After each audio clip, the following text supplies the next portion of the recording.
Então você quer aprender Game Dev para fazer o jogo dos seus sonhos e deixar os seus usuários felizes? Bem-vindo ao curso de programação em C# Unity do Game Dev é Fácil. Eu vou explicar método e variável de uma forma bem visual assim e com programação também, tá? Fica tranquilo. É mais importante no começo você aprender esse jeito aqui até do que do outro.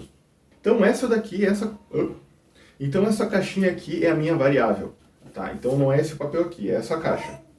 Essa caixa aqui ela vai ter um nome e eu vou poder colocar um valor dentro dela. É isso que é uma variável. Eu vou mostrar para você agora em tempo real. Por exemplo, agora eu vou criar a variável estamina. Então eu vou escrever aqui, ó. Eu escrevi estamina na caixinha. Esse daqui é o nome da minha variável, tá bom? E agora eu vou colocar um valor aqui dentro dela. Então, dentro da minha caixinha variável estamina, eu vou colocar o valor 20. Então eu vou abrir a minha caixinha, vou colocar o valor 20 dentro. Agora dentro dessa variável aqui tem o valor 20, ela guarda o valor 20. Então sempre que eu falar estamina, é o valorzinho que está aqui dentro, é 20. Então sempre que eu referenciar isso daqui, eu estou referenciando o valorzinho que está aqui dentro, certo? Agora digamos que eu quero diminuir 5 da minha estamina. Se eu quiser subtrair 5 da minha estamina, eu vou fazer assim. Estamina igual estamina menos 5. Quando eu referenciar a estamina, sim, o valor atual, que é 20. Então, 20 menos 5 é 15. O resultado vai ser esse daqui. Então, eu vou tirar o valor que tem aqui dentro e vou adicionar o valor novo. Agora, sempre que eu falar estamina é 15. E isso eu posso ir alterando em tempo real enquanto o meu jogo está rodando. Certo? Então, agora variáveis na programação. Você já aprendeu que variável basicamente é uma palavra que pode guardar algum valor dentro dela, igual uma caixinha, né? Então, se eu tiver um jogador, eu posso, por exemplo, guardar a vida dele dentro de uma variável assim. Vida do jogador igual a 100, né? Número 100. E se eu quiser dar dano nesse jogador e tirar 15 de vida dele, eu faço isso daqui, ó.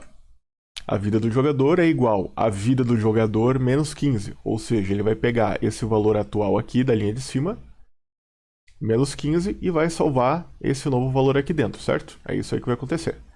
E esse valor da vida do jogador é um número inteiro, certo? Aqui no caso é 100, número inteiro, menos 15, etc. Então vai ser uma variável do tipo int. Eu vou colocar int aqui no começo, ó.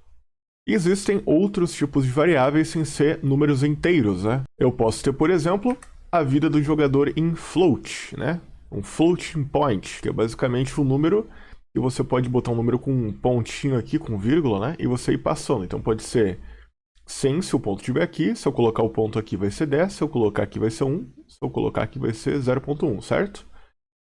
Por isso que é ponto flutuante, né? Eu também tenho bool ou boolean. Jogador está vivo, que pode guardar verdadeiro ou falso. E eu tenho a string que guarda o nome do jogador. Por exemplo, Niter ou GameDev. Para declarar a minha variável, eu vou fazer dessa forma aqui. Eu vou declarar o tipo de variável, que no caso é bool. Eu vou declarar o nome da variável, que é jogador está vivo. E aí depois vai ter esse igual aqui, que significa recebe. Ele não significa igual. Igual em programação é igual, igual. E ele recebe o valor true. Esse valor aqui eu posso fazer ele receber em outra linha também. A gente vai ver isso mais pra frente, mas relaxa. E toda linha de programação que eu escrever, eu vou colocar ponto e vírgula no final para identificar que é o final dessa linha.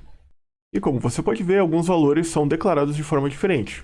Por exemplo, a string recebe essas aspas aqui no começo e no final do valor que você está colocando. E o float recebe esse fzinho aqui no final, certo? Existem outros tipos de dados mais avançados, mas calma que a gente vai chegar lá. Vamos começar pelo fácil. Recapitulando, as variáveis são basicamente palavras que podem guardar algum valor. E esse valor pode ser acessado e alterado durante a execução. Agora, antes de explicar método, eu acho que essa explicação fácil mereceu uma inscrição com o sininho. Então se inscreve aí para você não perder nada. Game Dev é fácil. Então agora vamos para o elefante na sala. Métodos, também conhecido como funções, tá? Esse exemplo aqui vai ser muito legal. Digamos que eu queira explodir alguma coisa. Então sempre que eu for explodir algo, eu vou tocar um som, fazer um clarão, e para cada objeto dentro de 10 metros eu vou aplicar 5 de dano, correto? Inclusive já explicando que esse barra barra aqui, ele significa comentário, tá? Então tudo que tiver para a direita desse barra barra é um comentário, não vai ser executado no código, só serve para os desenvolvedores se guiarem mesmo. Então digamos que tem dois objetos diferentes que eu quero ser capaz de explodir. Então, carro e barril. O que eu posso fazer? Eu posso pegar esse código todo e copiar aqui para baixo, certo? Então sempre que eu for explodir o carro, ele vai executar essas instruções aqui, e em barril também, ele vai executar as mesmas instruções, certo? E isso aqui está certo, mas digamos que eu queira, por exemplo, criar fumaça. O que eu teria que fazer? Eu teria que vir aqui no código do carro e editar ele para adicionar toda essa parte aqui da fumaça. E aqui no barril também. Botar todo o código aqui de criar fumaça, certo? E é para isso que existem os métodos. Eu vou criar um método aqui em cima e eu vou apenas referenciar ele em carro ou em barril. Então, sempre que eu alterar um método, os dois vão ser alterados. Eu não preciso alterar em cada um dos objetos. Né? Digamos que eu tiver 100 objetos diferentes aqui com esse método. Editando uma vez, ele edita para todo mundo. O método vai funcionar assim. Ao invés desse explodir aqui, eu vou ter void explodir. Eu vou colocar todo o meu código aqui dentro desses símbolos aqui, ó, do colchetes. E lá nos meus objetos eu vou referenciar explodir aqui, ó. E aqui no barril também, certo? E aqui dentro ficam todas as instruções da explosão. Então sempre que eu botar aqui explodir, ele vai vir aqui dentro e executar todas até o final. E quando eu entrar aqui em explodir, ele também vai executar todas daqui, ó, até o final, certo? E é agora que vai começar a ficar bonito. Porque vamos dizer que aqui em carro, em barril, eu quero ter zonas de explosão e danos diferentes, certo? Então eu vou querer que o carro exploda mais forte e cause mais dano e mais área de explosão do que o barril, certo? O barril vai explodir mais fraquinho e o carro mais forte. Eu posso utilizar variáveis aqui, que é aquilo que a gente aprendeu antes. Então eu coloco aqui a variável área de explosão em metros, né? E dano de explosão. Então, para cada objeto dentro de área de explosão em metros, eu vou aplicar dano de explosão de dano, certo? Então, digamos aqui que para o carro eu coloco 12 de área de explosão, tá? Então, sempre que eu vim aqui ler área de explosão é 12, certo? Para o carro. Mas para o barril eu posso colocar um valor diferente. Eu posso, por exemplo, para o barril colocar o valor 8. Então, quando o carro executar e ele chegar aqui, ele vai executar 12. E quando chegar aqui no barril, vai executar 8. Tá, Niter, mas como é que eu defino aqui qual variável que tem aqui e qual que tem aqui? Eu vou declarar elas aqui em cima, ó, dentro dessa partezinha aqui que está vazia do parênteses, tá? Então, eu vou colocar float, área de explosão, eu tenho que declarar qual é o tipo de variável e qual que é o nome dessa variável, área de explosão, certo? E dano de explosão também vai ser em float, ó. Então, eu vou colocar dois floats aqui separados por vírgula.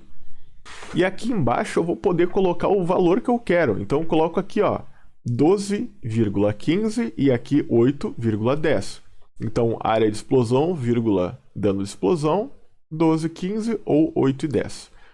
Então, o que vai acontecer aqui durante a execução? Vamos executar na nossa cabeça como exercício, tá? Eu vou entrar aqui em carro, tá?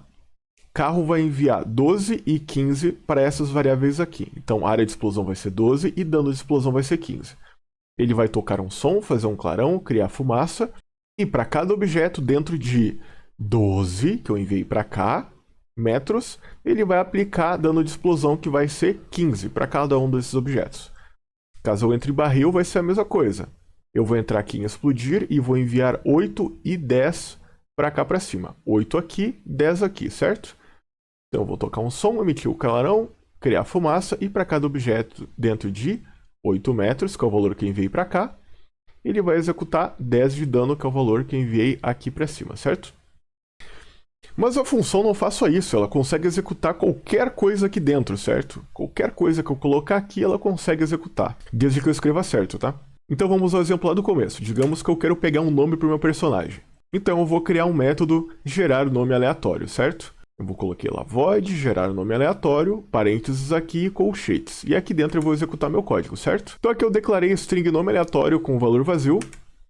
Aqui eu vou colocar uma parte do código que coloca um nome aleatório dentro dessa variável aqui, certo? Então eu posso colocar aqui embaixo um valorzinho aleatório para ela. E eu posso usar return para retornar esse nome aleatório onde foi chamado esse método, tá? Mas isso aqui vai dar um erro no meu código, porque eu estou tentando dar um retorno, né? Retornar uma string. Porém, o meu método aqui é void. Void significa que ele retorna vazio, tá? Então, ele não tem um retorno assim, ó. Eu posso botar retornar aqui com as aspas, mas sem retornar valor nenhum, só retornar vazio, tá? O que eu vou colocar aqui no lugar de void, então? Eu vou colocar o valor que eu estou retornando. Então, eu estou retornando o valor string, que é essa variável aqui, ó. Essa string aqui. Então, eu vou colocar aqui em cima string. Agora, meu código vai funcionar perfeitamente. Em algum lugar do meu código onde eu precisar de um nome aleatório, eu vou fazer isso daqui. Eu vou colocar uma string nova chamada nome e ela recebe o valor gerar nome aleatório. Ó, o método aqui em cima. Ó. Exatamente que a gente tinha feito no método explosão. Só que dessa vez, ao invés de apenas executar um código, né? ela vai retornar um valor do tipo string, aqui ó. Esse valor retornado eu vou colocar dentro da variável nome, certo? Bem fácil, bem tranquilo. O bom disso é que eu posso fazer isso várias vezes e retornar vários valores aleatórios diferentes, vários nomes aleatórios diferentes. Então, para cada personagem, eu posso colocar um nome separado para ele, um nome aleatório diferente, cara. Isso aqui é muito legal. Então, eu consigo fazer esse método uma vez e usar em vários lugares. Então, esse único gerar nome aleatório eu consigo usar para todos os meus personagens, por exemplo, entendeu? Então agora vamos ver na prática usando a nossa caixinha de variável. Então agora eu vou executar meu método para pegar um nome aleatório e colocar aqui dentro, tá? Então eu vou executar ele vai executar todo o script e vai me retornar o valor niter, assim. E eu vou colocar niter aqui dentro. Então quando eu verificar o que tem aqui dentro da variável nome, vai ter niter, certo? E eu posso agora executar de novo o script e pegar outro nome aleatório. Dessa vez ele me entregou Cacau. Então, vou colocar o nome Cacau aqui dentro. Se eu tentar usar o nome que está dentro da variável nome, ele vai me retornar Cacau. Vai ser esse valor aqui que eu vou usar. Esse aqui é o valor válido no momento, certo? Bem simples. Então agora recapitulando métodos e funções, ok? Isola um pedaço de código dentro de colchetes, que é essa coisinha aqui. E esse código pode ser chamado de vários lugares. Pode receber dados dentro de parênteses para poder trabalhar. Então eu consigo colocar variáveis aqui dentro desses parênteses e trabalhar com esses valores dessas variáveis para o meu código, certo? Isso é muito útil. Então o método também tem uma coisa chamada retorno, que ele pode retornar void, que é vazio, que é nada, ele não está retornando nada, ou algum tipo de dado. Esse dado pode ser string, pode ser int, pode ser objeto, pode ser qualquer coisa. E agora a coisa mais importante, assiste a playlist com todos os tutoriais. E se inscreve com o sininho para não perder nada. O próximo vídeo vai ser sobre classes. Comenta aí o que você está achando aí do tutorial, comenta qualquer dúvida sua para ajudar o canal. E eu te vejo no nosso Discord. Valeu!